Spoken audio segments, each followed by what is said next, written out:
Welcome to Big TV. Andhra Pradesh ప్రజల కలల సౌధం, ముఖ్యమంత్రి చంద్రబాబు చిరకాల స్వప్నం అమరావతి.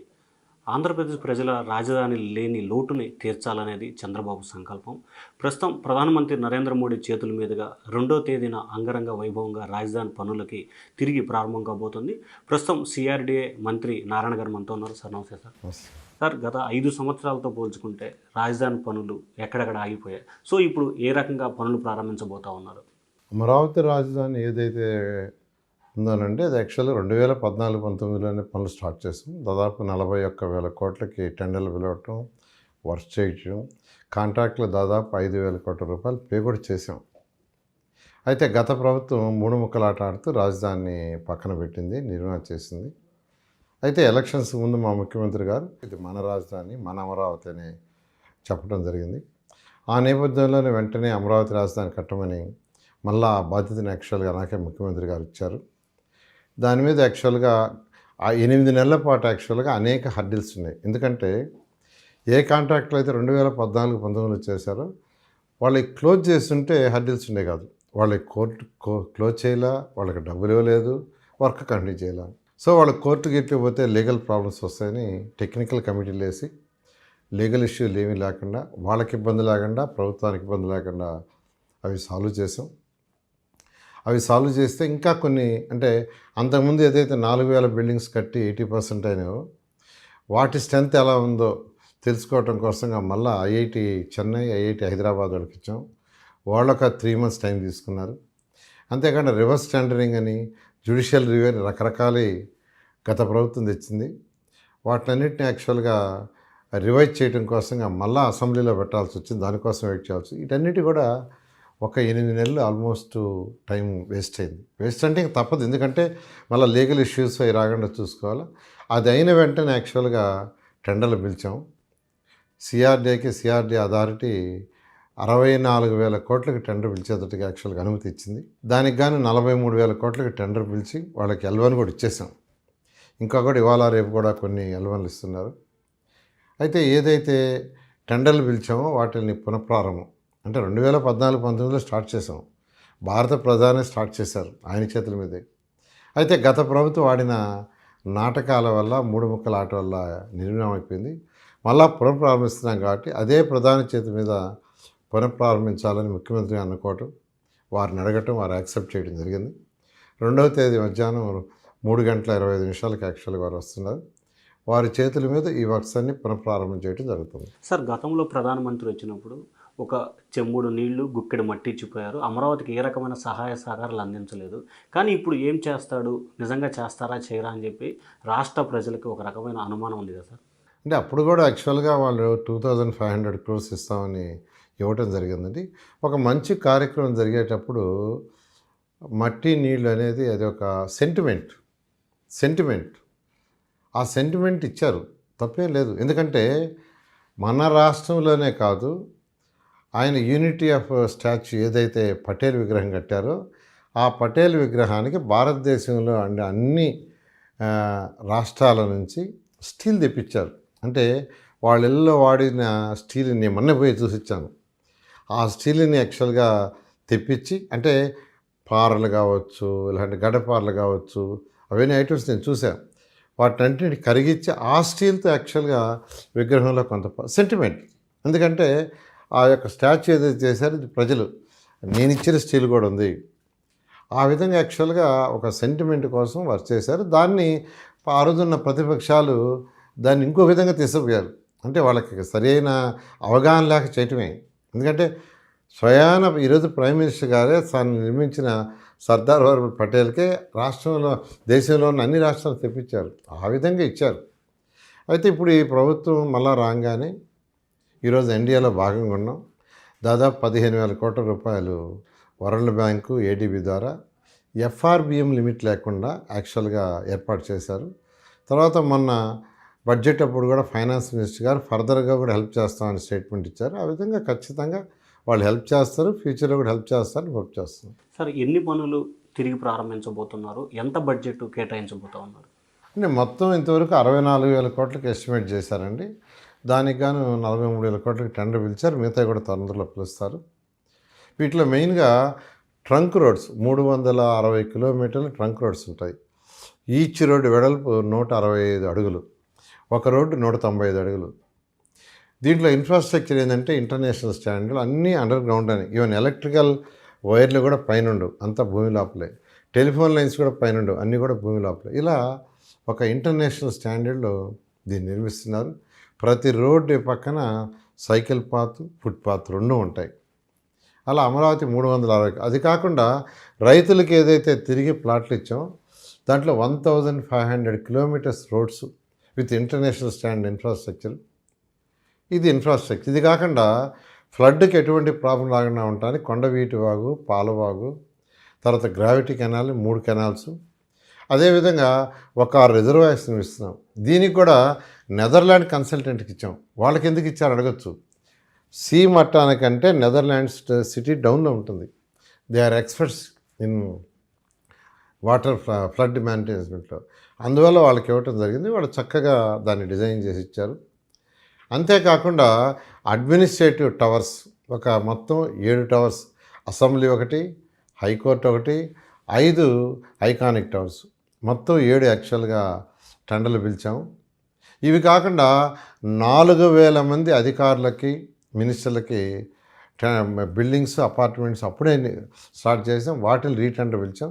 ఇవన్నీ కూడా యాక్చువల్గా పూర్తి చేయడం జరుగుతుంది. మీరు ఏదైతే గతంలో ల్యాండ్ పూలింగ్ పెట్టారో 9.4, దీనికి సంబంధించి కొంతమంది రైతుల్లో ఒక అపోహ ఉంది. ఆ చట్టం మీద నమ్మకం లేదు, దానివల్లే గత 5 ఏళ్ళు రైతుల్ని గత ప్రభుత్వం ఇబ్బందులు పాలు చేసింది అనేది కూడా ఒక చర్చ నడుస్తుంది. నిన్న సీఎంతో కూడా అదే చర్చ పెట్టినట్టున్నారు రైతులు.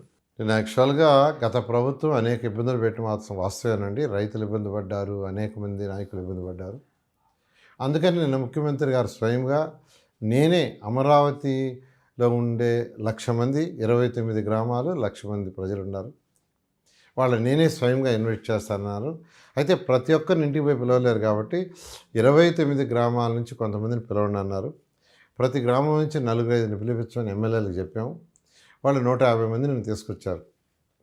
150 మందితో 2 గంటల పాటు ముఖ్యమంత్రి గారు డిస్కస్ చేసి ఒకటే చెప్పారు, నేను అమరావతిలో ఉన్న సిటీలో ఉన్న 1,00,000 మందిని స్వయంగా ఇన్వైట్ చేస్తున్నాను, అందరూ రావాలి, మీ ద్వారా ఇన్వైట్ చేస్తున్నాను, మీ ద్వారా. ఎందుకంటే ప్రతి ఒక్కరింటికి రాలేను కాబట్టి మీరు పోయి వాళ్ళందరికీ చెప్పి, ముఖ్యమంత్రి గారు చెప్పారు మీరు అందరు రావాలి, ఇది మన కార్యక్రమం, మన అమరావతి మన కార్యక్రమం అని చెప్పన్నారు. ఆ నేపథ్యంలో వాళ్ళు ఒకటి అడిగారు, సార్ గత ప్రభుత్వం అనేక ఇబ్బందులు పెట్టింది, ఒక పార్లమెంట్లో దీనికి ఏదైనా ఒక యాక్ట్ చేసి శాశ్వతంగా ఇక్కడే ఉండేటట్టుగా చేయమని అడిగారు. దానికి ముఖ్యమంత్రి గారు సానుకూలంగా స్పందించి దీని విషయమే లీగల్గా అంతా పరిశీలి చేసి ప్రైమ్ మినిస్టర్ గారితో మాట్లాడి దీన్ని చేయటానికి నేను ప్రయత్నిస్తానని వాళ్ళకి మాట ఇవ్వడం జరిగింది. సార్ గతంలో అంటే 14 నుంచి 19లో రైతుల వద్ద నుంచి కానీ, ఫారెస్ట్ కానీ, ప్రభుత్వం కానీ దాదాపుగా 55,000 ఎకరాలు తీసుకోవడం జరిగింది. సో ఈ 55,000 ఎకరాల్లో ఎంత డెవలప్మెంట్ జరిగింది సార్? ఎంత రైతులకు రిటర్నబుల్ ఇచ్చారు? అంటే యాక్చువల్గా రైతుల దగ్గర తీసుకునేది 34,000 ఎకరాలండి. మిగతాయి గ్రామ కంటాలు ఉన్నాయి. గ్రామాలు ఆల్రెడీ 29 గ్రామాలు, దాంట్లో ప్రజలు ఉండారు, ఇళ్ళు ఉన్నాయి. ఈ గ్రామాలతో కూడా కలిసి అది 54,000 ఎకరాలు. గ్రామాలు మనం కదిలించలేము. మనం తీసుకున్న ల్యాండ్ పూలింగ్కి ఏదైతే 34,000 ఎకరాలు తీసుకున్నామో దాంట్లో 30% ల్యాండ్ రైతులకు ప్లాట్ రూపంలో ఇవ్వటం జరిగింది. 30% ఏరియా బ్లూ అండ్ గ్రీన్ పెట్టాం. అంటే ఇది ఒక మంచి సిటీ, బ్లూ అండ్ గ్రీన్ ఉండాలని ముఖ్యమంత్రి గారు చెప్పడం జరిగింది. జనరల్గా మన నేషనల్ స్టాండర్డ్ 10%, కానీ 30% ఏరియా గ్రీన్ అండ్ బ్లూ పెట్టాం. ఎందుకంటే ఇంటర్నేషనల్ స్టాండర్డ్ ఉండాలి ఉద్దేశంతో. అందువల్ల యాక్చువల్గా ఈ యొక్క రైతులకి ఏది ఇవ్వాలో వాళ్ళకి చక్కగా ఇచ్చేసాం. 54,000 ఎకరాలు ల్యాండ్ పూలింగ్ అనేది తప్పు, కేవలం 34,000 ఎకరాలు తీసుకోవడం జరిగింది. సార్ ఇప్పుడు సెకండ్ ఫేజ్ భూసేకరణ చేయాలి ల్యాండ్ పూలింగ్ ద్వారా అంటున్నారు. అది ఎన్ని గ్రామాలు చేయబోతున్నారు? ఎంత భూమి తీసుకోబోతున్నారు? ఎంతమంది రైతులు ఐడెంటిఫికేషన్ చేశారు సార్? అంటే అమరావతి క్యాపిటల్ సిటీ ఏదైతే 34,000 ఎకరాల రైతులు ఇచ్చారో వాళ్ళది అనుకున్న విధంగా వాళ్ళ భూమి విలువ ప్రస్తుతం పెరిగింది. అయితే ఆ పెరిగిన విలువ అలా ఉండాలా, ఇంకా పెరగాలంటే ఇక్కడ ఎకనామిక్ యాక్టివిటీ స్టార్ట్ కావాలా. ఎకనామిక్ యాక్టివిటీ స్టార్ట్ చేయకుంటే భూముల విలువలు మెల్లగా పడిపోతూ వస్తాయి. ఎందుకంటే మనుషులు లాగానే ఉంటే ల్యాండ్ ఏం చేసుకుంటారు, మనుషులు ఉంటేనే కన్స్ట్రక్షన్స్ వస్తాయి. సో మనుషులు ఉండాలంటే ఇండస్ట్రీస్ రావాలి, non polluted industries, smart industries ఇక్కడ పెట్టాలి. మీరు ఇమీడియట్గా దాని మీద వర్క్ చేయమని ముఖ్యమంత్రి గారు ఆదేశించారు. అయితే ఇండస్ట్రీస్ రావాలంటే ఇంటర్నేషనల్ ఎయిర్పోర్ట్ ఉండాలి. ఆ రోజు హైదరాబాద్లో ఉన్న ఎయిర్పోర్టే ఉండి శంషాబాద్ ఎయిర్పోర్ట్ పెట్టుకుంటే ఇప్పుడు దిగే ఫ్లైట్లలో 10% ఫ్లైట్లు కూడా దిగుండే కాదు. ఒక ఇంటర్నేషనల్గా ఎవరైనా అమెరికా నుంచి లేదా లండన్ నుంచి రావాలంటే వాళ్ళు ఎక్కడో దిగి ఏ బెంగళూరు చెన్నైలో దిగి అక్కడి నుంచి కార్లో రావాల్సి వచ్చేది. వచ్చినప్పుడు హైదరాబాద్ డెవలప్ అయి ఉండదు. ఆ రోజు ఇంటర్నేషనల్ ఎయిర్పోర్ట్ కట్టబట్టి అనేక మంది దేశ విదేశాల నుంచి ఇండస్ట్రీస్ రావటం, వాళ్ళు ఇండస్ట్రీస్ పెట్టారు. ఆ లాంగ్ విజన్తో ముఖ్యమంత్రి గారు ఈ అమరావతి క్యాపిటల్ సిటీలో ల్యాండ్ విలువ సస్టైన్ కావాలి, పెరగాలంటే మీరు ఇమీడియట్గా ఎకనామిక్ యాక్టివిటీ ఇండస్ట్రీ స్టార్ట్ చేయాలా. అది స్టార్ట్ చేయాలంటే ఎయిర్పోర్ట్ ఉండాలి ఇంటర్నేషనల్. అంతేకాకుండా ఒక స్పోర్ట్స్ సిటీ కూడా స్టార్ట్ చేయండి, అది ఇంటర్నేషనల్ లెవెల్లో ఉండాలా. ఆ రోజు హైదరాబాద్లో నేషనల్ గేమ్స్ స్టార్ట్ చేయబట్టి ఒక వైబ్రేషన్ వచ్చింది. ఎందుకంటే ఒక ఇంటర్నేషనల్ స్పోర్ట్స్ సిటీ ఉంటే ఎప్పుడు యాక్టివిటీ జరుగుతుంటుంది. యాక్టివిటీ జరిగేటప్పుడు అక్కడికి వచ్చే వాళ్ళకి వసతి లాడ్జెస్ కావాలి, హోటల్స్ కావాలి, తర్వాత వాళ్ళు ఏదైనా చూడటానికి పార్కులు గీర్కులు, అటువంటి టూరిజం. సో ఒకదానికి ఒక డెవలప్ అవుతుంది, రాష్ట్రానికి ఇన్కమ్ వస్తుంది, దేశానికి ఇన్కమ్ వస్తుంది. కాబట్టి అవి చేయమన్నారు. దానికి సుమారుగా ఒక 10,000 ఎకరాలు కావాలి. అయితే 10,000 ఎకరాలు ల్యాండ్ అక్విజిషనా, ల్యాండ్ పుల్లింగా, అది యాక్చువల్గా ప్రజాప్రతినిధులకు వదిలేస్తాం. మీరు ప్రజలతో మాట్లాడండి, రైతులతో. వాళ్ళ ల్యాండ్ అక్విజిషన్ అంటే ల్యాండ్ అక్విజిషన్ పోతాం, లేదంటే ల్యాండ్ అక్విజిషన్ అయితే ఒక 10,000 ఎకరాలు తీసేసుకుంటే అయిపోతుంది. ల్యాండ్ పుల్లింగ్ అయితే దాదాపు 40,000 ఎకరాలు తీసుకోవాలా, దాంట్లో 30% రైతులకు ఇవ్వాలా, మళ్ళీ గ్రీన్ అండ్ బ్లూ ఎన్ని వస్తాయి, ఇక్కడ ఒక 30% పోతుంది. ఆఖరాకి మిగిలేది ఏంటంటే ఆ యొక్క ఎయిర్పోర్ట్ కట్టడానికి, తర్వాత అక్కడ ఇన్ఫ్రాస్ట్రక్చర్ చేయడానికి, నాన్ పొల్యూటెడ్ ఇండస్ట్రీస్కి. అది ఎమ్మెల్యేలకు చెప్పాము, అధికారులకు చెప్పాం, వాళ్ళు గ్రామ సభలు జరుపుతున్నారు. గ్రామ సభల్లో ప్రజలు కోరుకుంటే దాని ప్రకారం ముందుకు పోవట్లేదు. సార్, గతంలో ఈ గ్రామ కంటాల విభేదాలు చాలా ఉన్నాయి, వాటిని పరిష్కరించారు సార్? ఇంకా 1-2 చోట్ల కూడా ఉన్నట్టున్నాయి. గ్రామ కంటాలు యాక్చువల్గా ఆల్మోస్ట్ 99% సాల్వ్ చేసామండి. అక్కడక్కడ 1% వాళ్ళు అడుగుతున్నారు. రిప్రజెంటేషన్ ఇవ్వండి, అన్ని స్టడీ చేస్తామని చెప్పడం జరిగింది. సార్, గతంలో రాజధానికి 3 మండలాల పరిధిలో 29 గ్రామాలను ఎంపిక చేశారు. ముఖ్యంగా తాడేపల్లి, మంగళగిరి మండలాలకు సంబంధించి కొన్ని గ్రామాల్లో, అంటే మెజార్టీ మీరు ఎంపిక చేసుకున్న గ్రామాల్లో పూర్తి స్థాయిలో ల్యాండ్ పూలింగ్ అవ్వలేదు కదా సార్? వాటి కోసం ఎటువంటి చర్యలు తీసుకోబోతా ఉన్నారు? యాక్చువల్గా ల్యాండ్ పూలింగ్కి ఈ మధ్య యాక్చువల్గా ఈ ప్రభుత్వం వచ్చిన తర్వాత దాదాపు 500-600 ఎకరాలు ఇచ్చారండి. యాక్చువల్గా ఎవరైతే అంతకుముందు లేదు 500, ఇప్పుడు కూడా రోజు ఇస్తూ ఉండారు. యాక్చువల్గాను వీలైనంత వరకు రైతులను ఇబ్బంది పెట్టకూడదు, వాళ్ళకి నష్టం జరగకూడదని ల్యాండ్ పూలింగ్లో తీసుకోవాలని చెప్తున్నాం. ఇంకా వాళ్ళకి కాదు గీదు అంటే ఇప్పుడు ల్యాండ్ అక్విజిషన్ పోయి ఆ ల్యాండ్ తీసుకోవడం. ఎందుకంటే ఒక రాజధాని కట్టేటప్పుడు, ఇన్ఫ్రాస్ట్రక్చర్ చేసేటప్పుడు ఖచ్చితంగా ల్యాండ్ అక్విజిషన్ ఆ ల్యాండ్ పూలింగ్ పోవాలి. కాబట్టి వీలైనంత వరకు ల్యాండ్ పూలింగ్కి ఇవ్వమని రైతు సోదరులు నేను కూడా రిక్వెస్ట్ చేస్తున్నా. ఇంకా కాన్వర్ట్ అయినప్పుడు ఖచ్చితంగా ల్యాండ్ అక్విజిషన్ పోవాల్సి వస్తుంది. సార్, గతంలో తాజాగా కూడా వైసీపీ ప్రభుత్వం రాజధాని పేరుతో కూటమి సర్కార్ అవినీతికి పాల్పడుతుంది, అంచనాల్ని భారీ స్థాయిలో పెంచి రాష్ట్ర అభివృద్ధి చెందట్లేదు, టీడీపీ నేతలు అభివృద్ధి చెందుతున్నారు అంటున్నారు సార్. అంటే యాక్చువల్గా ఏదైతే ఇప్పుడు టెండర్లు పిలిచామో వాళ్ళు తెలుసుకోవాలా, ఇవన్నీ పిలిచింది unit rate, item wise rate అంటారు. ఈపీసీ కాంట్రాక్ట్ కాదు. ఐటమ్ రేట్ని ఎవరు ఫిక్స్ చేస్తారు? సిఆర్డీ ఫిక్స్ చేయదు, మున్సిపల్ ఫిక్స్ చేయదు. 23 మంది సీఈలు కూర్చొని ఎవ్రీ ఇయర్ సిమెంట్ రేట్ ఎంత, యూనిట్ రేట్, అదేవిధంగా స్టీల్ రేట్ ఎంత, అట్లా ప్రతి ఐటెంకి వాళ్ళు ఫిక్స్ చేసి లిస్ట్ ఇస్తారు. ఆ లిస్టుని అన్ని డిపార్ట్మెంట్ ఫాలో కావాల్సిందే, పంచాయతీ కావచ్చు, మున్సిపాలిటీ కావచ్చు, ఇంకా ఎలక్ట్రిసిటీ కావచ్చు, ఆ రేట్లు ఫాలో అవుతాయి. ఈరోజు ఇచ్చిన టెండర్లన్నీ ఆ రేటు ప్రకారం ఇచ్చాం. వాళ్ళు ఎవరైతే మాట్లాడుతున్నారో వాళ్ళు తెలుసుకోవాల్సింది ఏంటంటే ఈరోజు రేట్లు ఎంత పెరిగినాయి, 20 నుంచి 30% పెరిగినాయి. యావరేజ్ తీసుకుంటే 28% పెరిగినాయి. అది యూనిట్ రేటే, ఐటమ్ రేటే. అది వాళ్ళు తెలుసుకుని డీటెయిల్గా తెలుసుకుంటే ఉండదు. ఒక సాక్షి పత్రిక ఉందని వాళ్ళు ఏం రాయాలంటే దాన్ని రాస్తే ప్రజలు అంత నమ్మే స్థితిలో లేరు. అంటే గతంలో మీ మీద కూడా, చంద్రబాబు గారి మీద, లోకేష్ గారు మీ మీద కూడా కొన్ని కేసులు వేశారు, దాన్ని మీరు కూడా కోర్టులో ఫేస్ చేశారు కదా. అంటే అమరావతి రాజధానిని పక్కన పెట్టడం కోసంగా అవినీతి యొక్క బురద చల్లి వాళ్ళు యాక్చువల్గా కేసులు అంటూ ప్రొలాంగ్ చేశారు. ఒక కేసు తర్వాత ఒక కేసు, ఒక ప్లాన్డ్గా ప్రజల్లో ఏంటంటే ఇన్ని కేసులు ఉన్నాయి కాబట్టి మేము దీన్ని చేయటం లేదని చెప్పడానికి రకరకాల పై ఎత్తులు వేస్తూ చేశారు.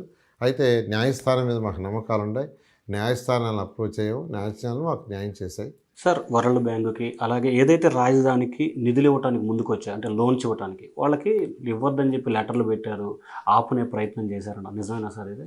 వాళ్ళు చేయాల్సినవన్నీ చేశారండి. యాక్చువల్గాను గవర్నమెంట్ ఆఫ్ ఇండియా కూడా రాశారు అప్పుడు యాక్చువల్గా మీరు ఇవ్వద్దని. ఈ విధంగా వాళ్ళు అంటే అమరావతి రాజధాని వస్తే ఒక ఇంటర్నేషనల్ లెవెల్లో టాప్ 5 రాజధానిలో వస్తే ఆ పేరు ఎక్కడ చంద్రబాబు నాయుడుకి వస్తుందా, తెలుగుదేశంకి వస్తుందా, అది రానికూడదనే ఉద్దేశంతో మా మీద కోపంతో ప్రజలకు అన్యాయం చేశారు. ఇది ప్రజా రాజధాని, మన రాజధాని, దాన్ని అన్యాయం చేశారు. దానివల్ల ఈ రాష్ట్రం ఎంతో నష్టపోయింది. ఆ నష్టాన్ని పూడ్చాలని మా ముఖ్యమంత్రి గారు ఈరోజు వేగవంతంగా 3 సంవత్సరాల్లో పూర్తి చేయమని ఆదేశించారు. దాని ప్రకారం చేయడం జరుగుతుంది. సార్ దాదాపు ఇందాక మీరే చెప్పారు 80% పైగా పూర్తయిన భవనాలు ఉన్నాయి. సో వాటన్నిటిని ఎప్పుడు పూర్తి చేసి అందజేయబోతున్నారు సార్ ఎమ్మెల్యేలకి? ఏదైతే 4000 అపార్ట్మెంట్స్ ఉంటే అవన్నీ కూడా 1.5 ఇయర్లో పూర్తవుతాయండి. ఆ విధంగా పక్కా ప్లాన్ చేసాం. 1.5 ఇయర్లో అవన్నీ వాళ్ళకి ఇచ్చేయడం జరుగుతుంది. ఏదైతే ట్రంక్ రోడ్స్ ఉన్నాయో 350 కిలోమీటర్లు అవి 2 సంవత్సరాలు పూర్తి చేయడం జరుగుతుంది. ఏదైతే లేఅవుట్స్లో రోడ్డు ఉన్నాయి రైతులకు ఇచ్చిన ప్లాట్లలో అవి 2.5 ఇయర్స్లో పూర్తి చేయడం జరుగుతుంది. ఏదైతే ఐకానిక్ టవర్స్ 7 ఉన్నాయో టవర్స్ కావచ్చు, అసెంబ్లీ కావచ్చు, హైకోర్టు కావచ్చు, అది 3 సంవత్సరాల్లో పూర్తి చేసేందుకు ఒక పక్కా ప్రణాళికతో ముందుకు పోతుంది. సార్ 1,00,000 కోట్లతో ప్రధానమంత్రి నరేంద్ర మోడీతో తిరిగి పనులు ప్రారంభం అంటున్నారు. ఏమేంటి సార్ 1,00,000 కోట్లు? అంటే యాక్చువల్గా సిఆర్డీఏ రీజన్లో ఉన్న అన్ని వర్క్స్ యాక్చువల్గా అనుకున్నాం. అయితే మళ్ళీ ఇప్పుడు అనుకున్నది ఏంటంటే అమరావతి క్యాపిటల్ సిటీ కోసం వస్తున్నాయి కాబట్టి సిఆర్డీఏ ఏదైతే దీనికి సంబంధించి టెండర్లు ఇచ్చిందో దాని వరకే రేపు అంటే ఇక్కడ ఒక పేరు పెట్టాం ఏదంటే పునఃప్రారంభం అని. పునఃప్రారంభం సిఆర్డీఏ రీజన్ మొత్తం తీసుకుంటే అవి స్టార్టింగ్ అవుతుంది. సో ఈ పునఃప్రారంభం అనే యొక్క కాన్సెప్ట్ మీద పోవాలంటే ఏదైతే సిఆర్డీఏ ఇప్పుడు రీటెండర్ ఇచ్చిందో వాటి వరకే రేపు ప్రారంభించే విధంగా ఏర్పాటు చేయాలి. సార్ మెజారిటీ రైతుల్లో ఒక అభిప్రాయం ఉంది, 2029లో కూటమి సర్కారు అధికారంలోకి వస్తే ఓకే, రాకపోతే మా పరిస్థితి ఏంటి, మళ్ళీ రాజధాని కొనసాగపోతే మేము భూములు ఇచ్చి నష్టపోయాం కదా, మాకు భవిష్యత్తు ఏంటి, గ్యారంటీ అనేది ఒక 100% కూటమి వస్తుంది. అందులో ఎటువంటి ఇది లేదు. రాబోయే 3 సంవత్సరాలనే అమరావతిని పూర్తిగా పర్ఫెక్ట్గా చేసి ఒక మంచి ఎకనామిక్ సిటీ గ్రోత్ ఇంజిన్గా దీన్ని తయారు చేయడం జరుగుతుంది. ఇక్కడ వచ్చే ఆదాయం వల్ల రాష్ట్రంలో అన్ని జిల్లాలకు ఉపయోగపడుతుంది. ఇప్పుడు హైదరాబాద్ తీసుకుంటే తెలంగాణకు వచ్చే ఆదాయంలో 75% హైదరాబాద్లో వస్తుంది. దాన్ని మిగతా జిల్లాలకు యాక్చువల్గా డిస్ట్రిబ్యూట్ చేస్తున్నారు. ముఖ్యమంత్రి గారి ఉద్దేశం కూడా అదే. ఇక్కడ ఎకనామిక్ గ్రోత్ వస్తే దానివల్ల వచ్చే ఆదాయం వల్ల 26 జిల్లాలుకి మనం స్పెండ్ చేయొచ్చు, అక్కడ కూడా డెవలప్ చేయొచ్చు. ఒక పక్కా ప్రణాళికతో 26 జిల్లాలు ముఖ్యమంత్రి ముందుగా వెళ్తారు. సార్ భవిష్యత్తులో సిఆర్డీఏ మొత్తాన్ని రాజధాని పడి చేసే అవకాశం ఉంది అంటే ఇప్పుడు దాదాపుగా కొన్ని నియోజకవర్గ కృష్ణా జిల్లా ఇటు నర్సరావుపేట ఇటు తెనాలి వరకు సిఆర్డీఏ రీజన్ ఉంది కాబట్టి సో భవిష్యత్తులో సిఆర్డీఏ మొత్తాన్ని కూడా రాజధాని చేసే ఆలోచన ఉంది అంటే అలా ఉండదండి. ఇది అథారిటీ యాక్చువల్గా. ఇప్పుడు విశాఖపట్నం మీరు తీసుకుంటే విశాఖపట్నంలో అథారిటీ ఉంది, కానీ దాంట్లో యాక్చువల్గా ఏంటంటే ఒక మున్సిపల్ కార్పొరేషన్ ఉంది. అట్లా ఏంటంటే మెట్రోపాలిటన్ సిటీ అంటే మొదటే ముఖ్యమంత్రి గారు చెప్పారు, విజయవాడ కావచ్చు, తాడేపల్లి కావచ్చు, మంగళగిరి కావచ్చు, గుంటూరు కావచ్చు, అమరావతి కావచ్చు, ఇవన్నీ కలిసి ఫ్యూచర్లో ఒక 1 crore పాపులేషన్ ఉండే మెగా, అది ఓవర్ నైట్ కాదు, it takes time for 30 years or 40 years or 25 years. So ఒక మెగా సిటీ చేయటం జరుగుతుంది, ఒక మెట్రోపాలిటన్ సిటీ చేయటం జరుగుతుంది. సార్ బాబు గారు చెప్తున్న 2047లో అమరావతిలో ఏ ప్రణాళికలు ఉండబోతా ఉన్నాయి అంటే 2047లో యాక్చువల్ ఏదైతే ముఖ్యమంత్రి గారు ఇచ్చారో 10 ప్రిన్సిపల్స్ అవన్నీ 100% ఇంప్లిమెంట్ చేయడం జరుగుతుంది. ఫైనల్గా రాజధానికి సంబంధించి ముఖ్యంగా శాశ్వత రాజధాని చేసే ప్రపోజల్కి సంబంధించి అంటే పార్లమెంట్లో చట్టం చేసి గజెట్ చేయడానికి ప్రధానమంత్రితో ఏమైనా చెప్పించే అవకాశం ఉందా? ఖచ్చితంగానండి. ముఖ్యమంత్రి గారు నిన్న రైతు సోదరులందరికీ చెప్పారు. దాని మీద ఏ డిపార్ట్మెంట్లో ఎవరెవరితో మాట్లాడాలో ప్రైమ్ మినిస్టర్తో అందరితో నేను మాట్లాడతాను. దాన్ని వీలైనంత పాజిటివ్గా చేస్తాను. చాలా క్లారిటీగా నేను చెప్పడం జరిగింది. రాజధాని ఎప్పట్లో పూర్తవుతుందంటారు? శాశ్వతమైన భవనాలు ఎప్పుడు ప్రారంభోత్సవం చేయబోతారు? 360 కిలోమీటర్ ట్రంక్ రోడ్స్ కానీ, 1500 లేఅవుట్స్ కానీ, రివర్ ఫ్రంట్ కానీ, కొండవీటి వాగు, పాలవాగు, గ్రావిటీ కెనాల్ కానీ, పంపింగ్ స్టేషన్స్ 22,500 క్యూసెక్ల పంపింగ్ స్టేషన్స్ కానీ, 7 ఐకానిక్ భవన్స్, అందులో 5 ఐకానిక్ టవర్స్, ఒక అసెంబ్లీ, హైకోర్టు ఖచ్చితంగా రాబోయే 3 సంవత్సరాలు కంప్లీట్ చేసి రాష్ట్ర ప్రజలకి అంకితం చేయడం జరుగుతుంది.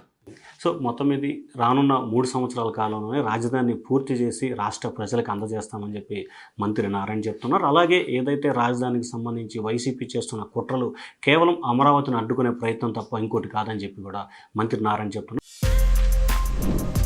For more videos like this, subscribe Big TV channel.